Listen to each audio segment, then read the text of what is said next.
In a preview of the 2015 PDL season, goalkeepers coach Scott Cagle stopped by the Cincinnati Dutch Lions offices to talk a little bit about himself, what to expect for this upcoming season, and more. I'm a local guy, so born and raised here. So my playing career is all here. My coaching career is all here. So I played locally at Northwest High School, and then I went and played. I played for the club team at Ohio State. I think my strengths are, one, just being a goalkeeper. You're a bit of a coach out there on the field anyway. So any goalkeeper really has some coaching, in my opinion, has coaching background from their playing experience, because you spend so much time directing your team, organizing your team, so you kind of get that naturally. So I think as a coach, my biggest strength is organization. I think, all around it was just a positive experience, learning to play and coach at this level, and what does it take to be successful. And really, from the get-go, what Terry focused on was building a team kind of attitude, and really bringing a group of guys that mostly didn't know one another, that were quite young, playing for each other. And really, we started to get that early on, from as soon as we named the squad after tryouts, really early on we got to really playing for one another and really building that cohesiveness.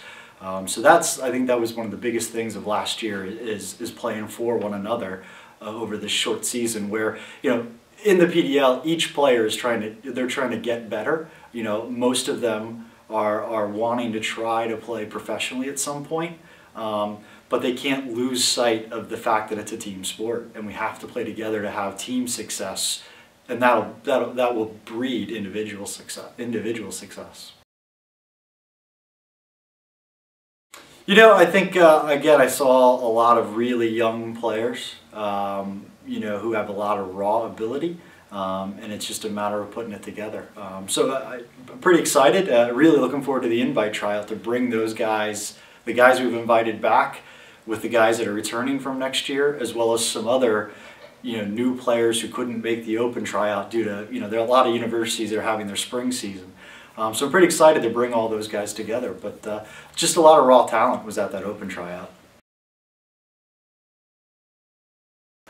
Well, specifically with my position with goalkeepers, one is technique. That's very first, because that's the thing that will most keepers, that's how they'll give up a bad goal. Typically, it's poor technique, whether it's a low save when it's pure shot stopping, or whether it's going out and getting a cross. Poor technique with goalkeeping is typically what breaks down and leads to a bad goal against, and that's the biggest thing. When it comes to starting from the defensive position, when it comes to the goalkeeper, we cannot give up bad goals. I think, unlike any other position, goalkeepers really have to be focused on the fact that we want to work harder in training sessions than we do in a match. Because typically for a goalkeeper, if you haven't worked all that hard in a match, it typically means the team has done well. And sometimes that can be a hard thing psychologically to deal with. So for goalkeepers, especially at this level, our training sessions are very intense. And we get going, and I try to really put them under a lot of pressure, and at times I try to fabricate it so it's a bit more intense than the pressure they'd actually see in a match. Because again, if our goalkeepers are seeing a lot of intense reps in a match, then something else is probably breaking down that isn't a part of goalkeeping.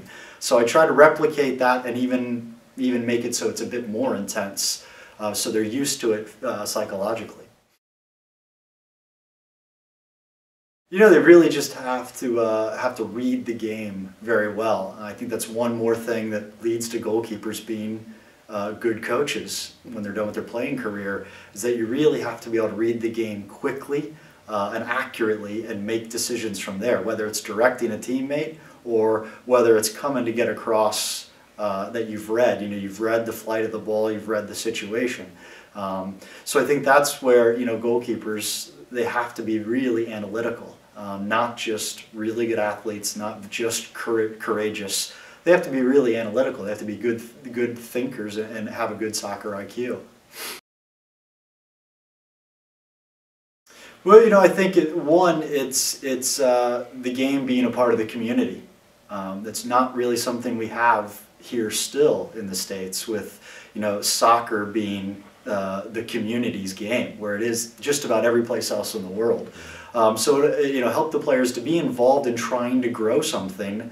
It'll allow them to focus on, you know, yes, we need to be a very good soccer team, but there's something beyond that. We're trying, at our level, we're trying to help this sport grow further in the community, and to have that responsibility.